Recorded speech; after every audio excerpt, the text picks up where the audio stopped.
दुलाराय बर' हारिमु आफादाबो देग्लाय बैसागु फोरबोखौ जे रंजा बाजायै खुंनो थाखाय जोंबो थागथियारि खालामनाय जादों।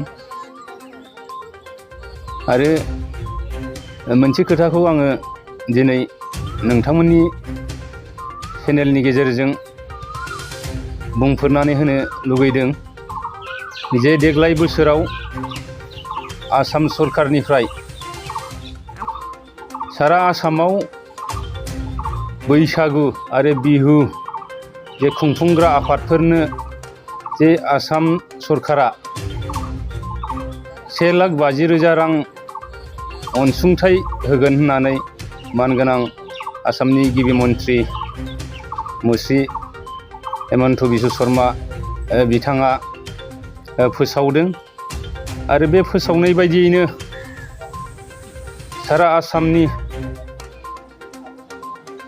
बैसागु फालिग्रा आफाद एबा बिहु खुंग्रा आफादफ्रा जे बे रां अनसुंथाइखौ मोनगोन होननानै नेनानै दंमोन। नाथाय दिनै जोंनि क'क्राझार जिल्लायाव जेबायदि जोङो नुनो मोनदों, जेबायदि मानगोनां चिफ मिनिस्टार बिथाङा फोसावदोंमोन बेबायदिनो जोङो मिजिंथिदोंमोन। नाथाय जोंनि क'क्राझार जिल्ला खुंथाइया जों मिथिस्लाबै एबा क'क्राझार जोंनि बर'नि जे रंजालि बैसागु फोरबो फालिग्रा आफादफोरनि मोनसेबो मुं गैया। नाथाय जोङो बेयावनो दुखु मोननानै जोङो दिनै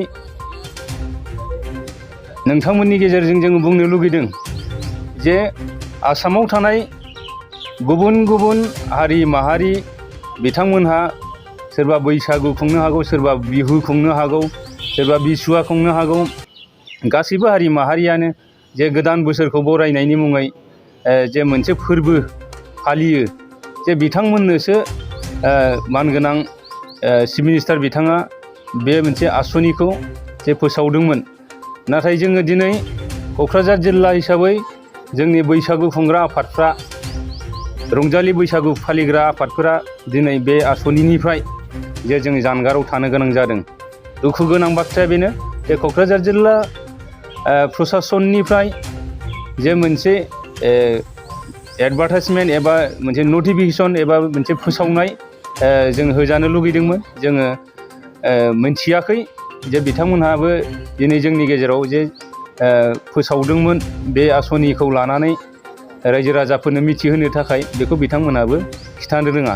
बेनि थाखायनो आङो खावलायनो लुगैदों जे फैबाय थानाय समाव जाहाथे इयुनाव बेबायदि जे माइ गाब जुजाय बासिलायनाय एबा जोंखौ नासयनाय बायदि जोङो मोनदों।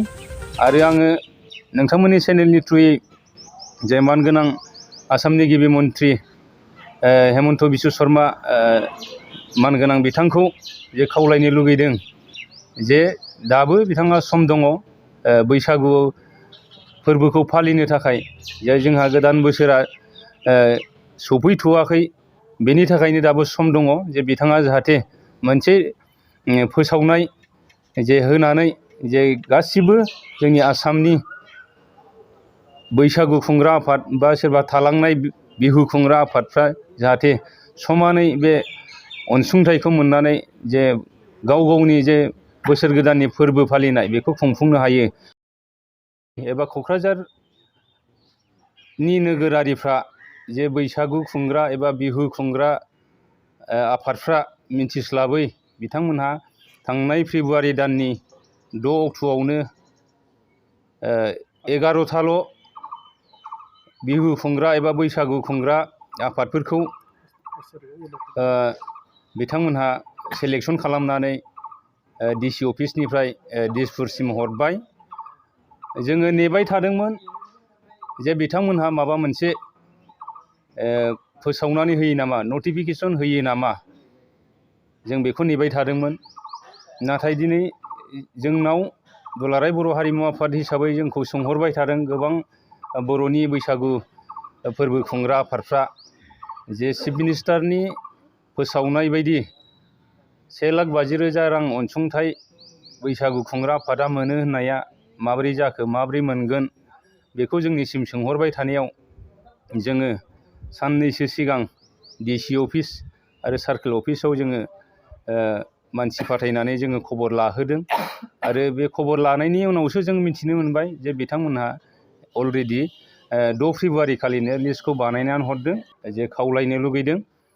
आरो जोंनि जे BTRनि मानगोनां चिफ प्रमद बर' सारखौबो आङो खावलायनो लुगैदों जे आसामनि गिबि मन्थ्रि बिथाङा फोसावनाय बायदियैनो जोंनि BTR हालामाव थानाय बिहु बैसागु फोरबो बा बिसुवा फोरबो बे खुंग्रा आफादफोरनो जाहाथे बिथाङाबो गावनि हानाय बायदि जे अनसुंथाइखौ होनानै जोंनि गावनि हारि माहारिनि जे बोसोर गोदानखौ फालिनायजों लोगोसे फोरबो खुंनायखौ जाहाथे बिथाङा मदद होयो।